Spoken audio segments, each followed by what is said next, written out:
overcome stage fright and performance anxiety. So actually, how does one get over it? I know it's a big question.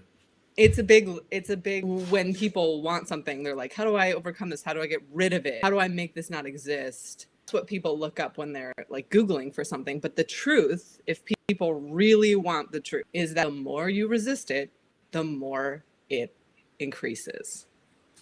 So you're saying to embrace it. You have to embrace it. Otherwise, it's going to be somewhat of a nightmare for you. So the idea is that the nervous system is so fluid and it changes depending on so many factors in your life. For women, it could be super hormonal. A point of the month could be extremely stressful, whereas another point is not so stressful. So having this idea that you could plan how your nervous system is going to react in the future is it's a fantasy.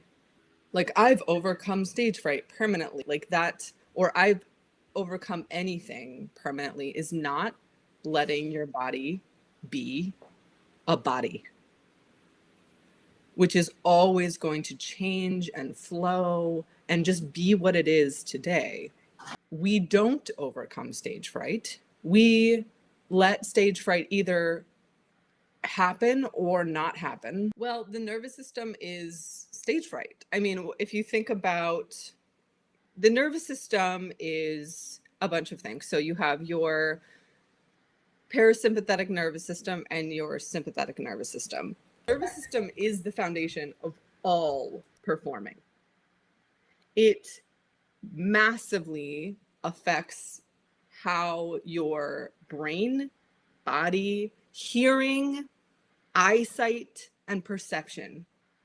So it relates to performing because that is the lens in which you experience in your sort of VR reality. That is your instrument. Your nervous system is your instrument. And people know this. You know, when you're feeling good, you're like, oh, I could do anything, or I'm so clear. It's sort of lens. Nervous system, basically it's all things. But I just want to get this right. What is the definition of the nervous system? I just want to get, I'm going back. So for the people who might be hearing, okay, nervous system for the first time, like how is it defined, the nervous system? So the nervous system is a lot of things. It's the electrical system, energetic electrical system. It kind of starts at the very back and goes all the way down into your body. So it's a communication system. It affects your hormones. It is the safety system of your body as well. So a great way to think about the nervous system is like, it's like the TSA agent of your body. It lets it on a moment to moment basis, it's telling you whether you're safe or not safe. So in relation to stage fright, it's really important to think about, because safety is everything, right? When we feel safe in the world, we can play and have fun and communicate. But when we don't feel safe, our bodies do a pretty amazing thing to protect us, and it changes our physiology so that we can escape from an animal. So when you learn about the nervous system, what happens is that as a performer, you can kind of watch the nervous system adapt and shift and not freak out so much when stage fright happens, because you start to know stage fright like a good friend instead of someone that you're scared of.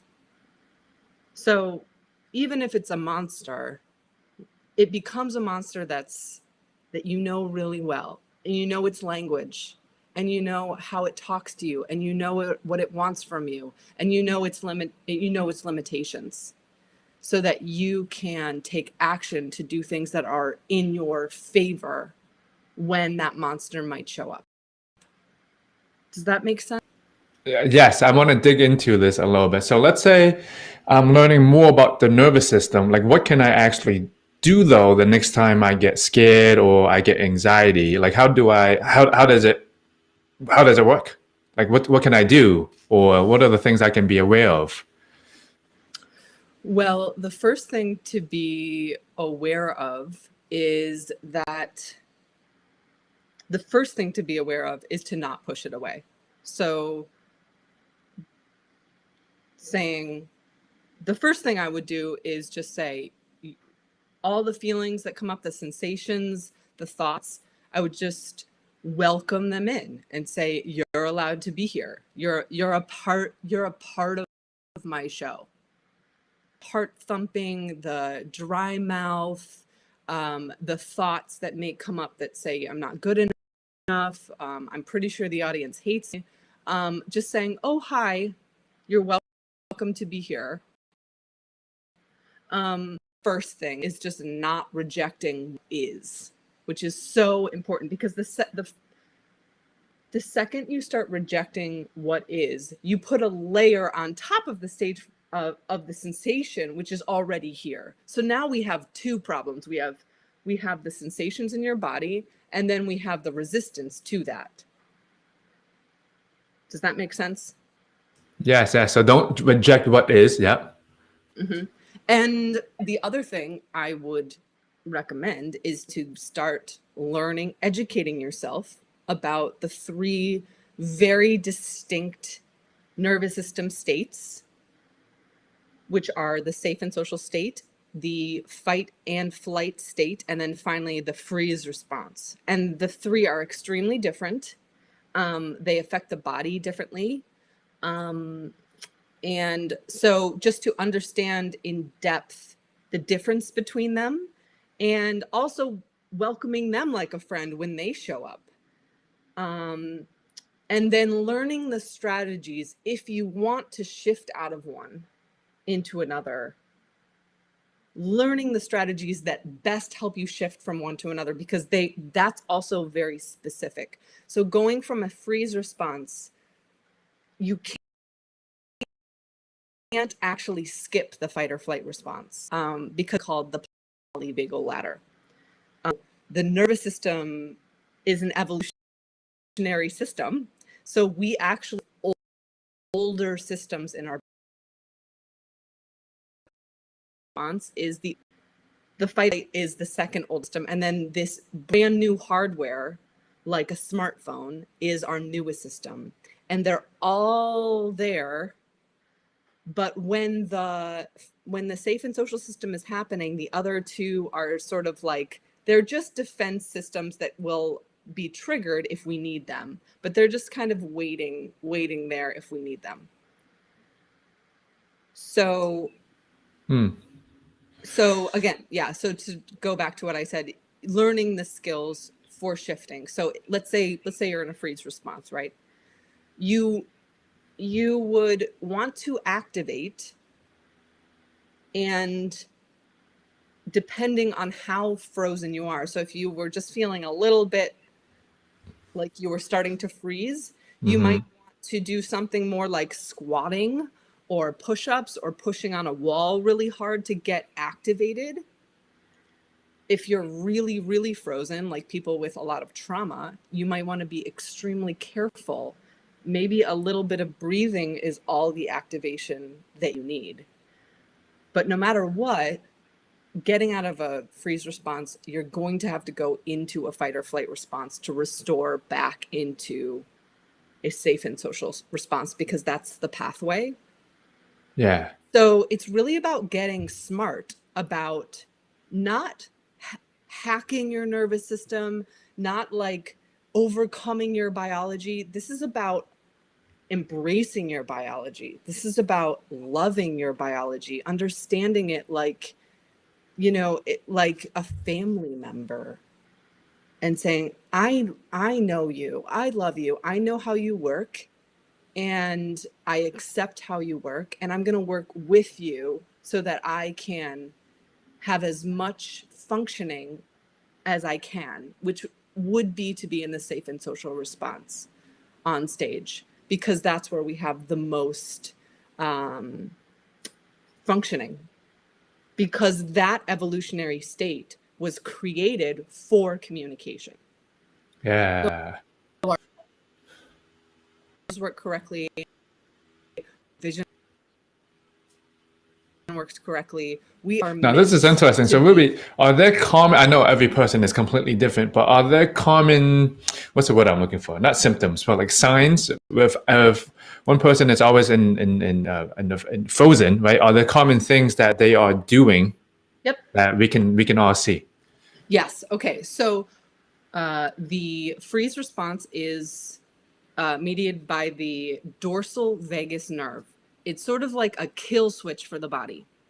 It's an older system. It's an unmyelinated, so an unfatty nerve, and it's very slow.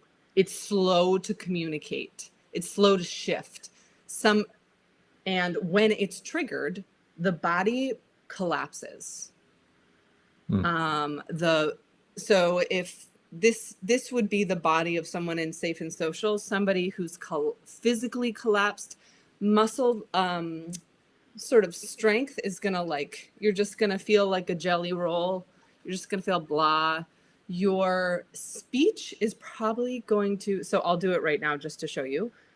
Somebody who is chronically in a frozen response is going to have a sort of soft talk. So I would, when I talk, it's not actually meant for you. It's talking that goes out and then back into my body. And we all know those people. We're like,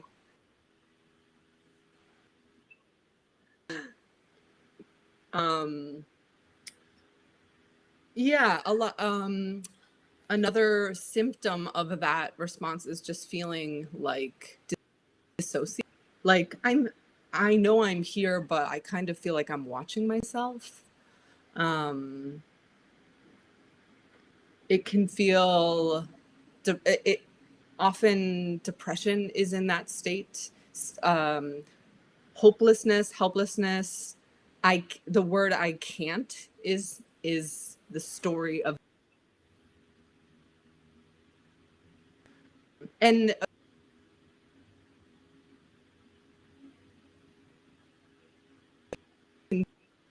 be full on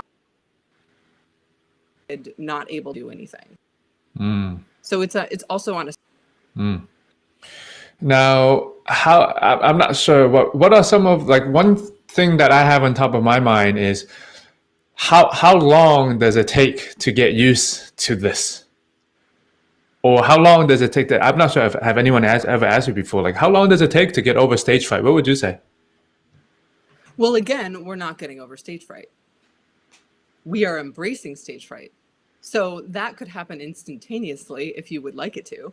I think it takes actually, it's in relationship to your entire life, because I don't think you can actually learn to embrace stage fright without also learning to embrace all the other feelings in your life that you're constantly pushing away. Well, can you give a comparison versus someone who is not embracing it and someone who is just, reacting and still, like, anxious? Like, what's the difference? Sure. Okay. Yeah. So I can give you a story of myself, or like two scenarios. So last year, before the pandemic, I was in Boston and I was at a practice space working on my show. And I had been playing piano for a couple hours because I was having I'm not the best piano player, and I really have to remind my fingers what to do. So I practiced a little too long, and I think I tired myself out. And what happened was I went to sit on the couch in my practice space, and I heard myself in my brain say to myself, "You should just quit." And another thing to mention is that these nervous systems have specific stories that they will tell you and they say. And story is my response story. And so immediately I said, oh my gosh, I think I'm in a response, which I wouldn't have clocked because, I mean, I was doing fine. I was playing piano. I don't know why I went into a freeze response. So I just was like, okay, I think I'm in a freeze response because those thoughts are coming up. I don't really feel it, but I think that's what's happening. So because the show was so important to me, this show had to go well. I didn't have any openers. I was running the whole show. So what I did was I immediately got up and I did about 50 squats just to get my blood flowing, because from a fight or flight response, I needed to move from a freeze response, I needed to move into a fight or flight response. And activation is the way to do that. So I did that. I did those squats. And then I was like, I didn't feel any emotion. Usually crying will happen or some emotional release will happen in that sort of fight or flight area. And that didn't happen. But then when I got into my car to drive over, I just started bawling, crying. I mean, there was something in me that was like upset. And then I realized that it was because I had decided to not fight or flight response, and my brain was sort of processing why it was happening. And I started doing what you should do in a fight or flight response, which is long, hard breathing. So I started breathing like 7 seconds in, hold, 7 seconds out, the whole drive over to the venue. By the time I got to the venue, I was back in my safe and social response. If I hadn't done that series of events, it's very possible that I would have unfroze on stage and I would have been overwhelmed with my fight or flight response on stage. And instead, I sort of worked with my nervous system as it was just being human before I went on stage. And so I was ready, I was safe and social. But like, let's think about the nightmare scenario.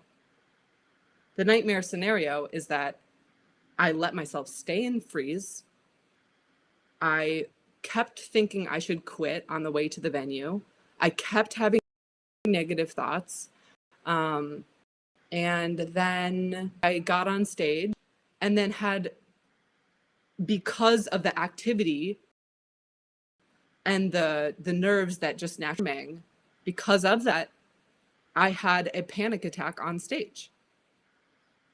So that's what I'm talking about when I say working with the nervous system, embracing the nervous system. We're not trying to get rid of stage fright. We're trying to become more masterful with this instrument. It's an instrument. You know? Yeah. And that's powerful, well, first of all, 50 squats. Oh man, that's a workout by itself. Well, maybe I'm over exaggerating. It was probably like 20. So I want to dig into that a little bit. What about some other examples from the past, from your life? Like, what else have you done? Like, I want to exactly hear, okay, you were thinking this, you were saying this, therefore you did this. Do you have any anything else? I can give you totally more examples. So another thing that can happen when you get dysregulated from your safe and social state into a fight or flight state is that your visual perception changes in this very specific way. Neutral faces will look threatening or unhappy. And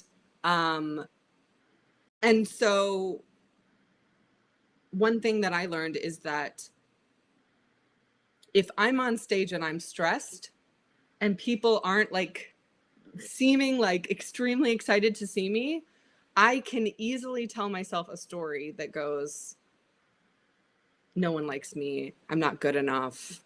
And so I know now that when I'm feeling a little bit, just activated, you're feeling like your fight or flight is coming in a little bit, I know to catch those thoughts and not run with them. Where in the past, I think I was overwhelmed by those thoughts and I would have believed my brain and been like, oh no, they really don't like me. But now I think, okay, you're in a fight or flight state. Let's think about what's happening to your nervous system. There's a filter over your experience. Not actually able the love that's in the eyes, smiles. They don't hate you. They're just listening to you. They're just engaged with you.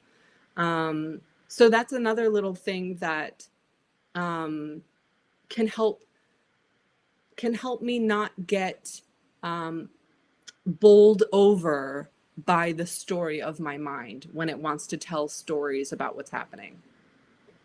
Yeah, this is great. Ruby, just a side note. Are there anything that's coming up for you? Any performances? Any special projects that you're working on? Yeah, I'm doing my annual Valentine's Day show. I've done it for 9 years, and I'm doing it virtually. So it's going to be my first virtual show of the pandemic. And then I'm doing a wine tasting with the Museum of Science in Boston. It's also a virtual show, and there's going to be some incredible artists on it. And my friend Manny is going to be, who's an amazing sommelier with wine. So yeah, that's what I have going on. Oh, that's interesting. Ruby, how do you personally get ready for your performance? Like the day of, the day before? Like what's your routine? Well, I check on I check on my nervous system the most. So I make sure I have water. I make sure that I've exercised, because exercise just has so many performance enhancing hormones. It's really amazing. I can really tell the difference between whether I have those in my body or not. I make sure that I have energy, so I've eaten. I make sure that I've slept adequately.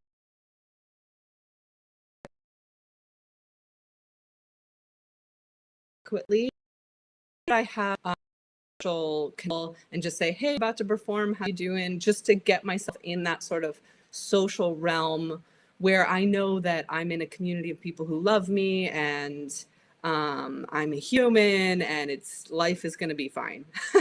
So that social aspect is really, really important. And I think that personally, it's the long-term things that affect your performance the most. It's the things you do every day and show up for yourself. It's the way that you train your nervous system every day to be strong, more than what you do 5 minutes before you go on. Way more. Yeah. It's like, it would be the same as like an athlete being like, hey, like Tom Brady, like, what do you do like 5 minutes before you go on the field? He's like, I don't know, just be me, What I do at the gym, it's with my food, it's what I do with my mindset, it's what I do with my nervous system. It's really being a performance athlete that is the most interesting thing to me, because what happens is when you work on stage fright in that way, it changes your whole life, changes your whole mindset about your life. Yeah, I mean, I love the point that you're making, Ruby. Of course, we all understand it. It's practice, practice, practice. And what we do, just not the 5 minutes before, but it's what we do every single day that's going to contribute to our greatness at the end of the day. Yeah. So before we end this conversation, Ruby, man, it went by super quick. Any other thought? Of course, today is just the beginning of the conversation, but any other thoughts before we close it off for the day? Yeah, I guess I guess the thought would be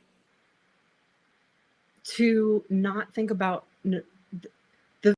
the freeing thought, leaving people with the idea that they don't have to overcome stage fright, that they can embrace it, and that by embracing what is happening physiologically in your body, it's a superpower for performance.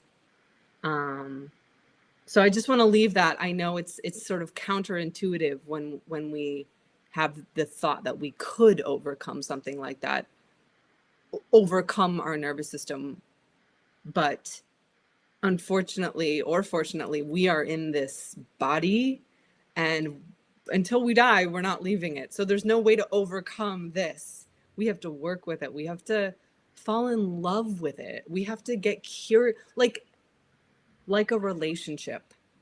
We have to get curious about even the things we really don't like. Like if we have a partner and we're like, I don't like that you do that. It's like, let's get curious about what's their background, and has a history and certain ways of working. And when we start to embrace that, love that, educate ourselves, we are free, because there's nothing that is wrong anymore. It's just what is. And then we can make smarter decisions about how to move in that space.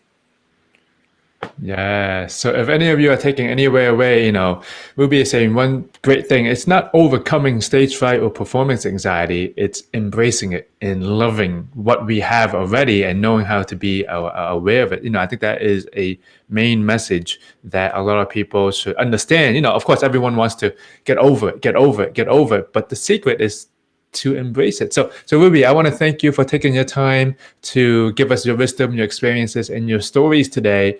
Where can people follow you and keep on having a conversation with you? So I have the gift of stagefright.com and also the unstoppableperformer.com. And I have a full online class which performers can take about all of this stuff. And I go through everything in a really specific order. So you can take that online class, or you can do coaching. I also have a Facebook group as well. So yeah, I'm in the ring with you too. I'm a performer and I'm learning new things every day as well. So yeah. All right, everyone, go follow Ruby, check out her performances, and take her online course. If you are still watching this right now, you know that your speaking, your performance, or maybe you have that anxiety, and it's important to you. Every single week, every single month, you might be going through it again. So until you learn how to embrace it, you're gonna have it. So how can you get better at it? Be better at yourself, be better at life. So one of the best ways to do that is to, go chat with Ruby, because she knows a lot about how to handle your performance anxiety and how to just get better. So at the end of the day, Ruby, I just want to say thank you once again for joining us today. Thank you so much, Kit. Okay, bye-bye, everyone. Thank you so much.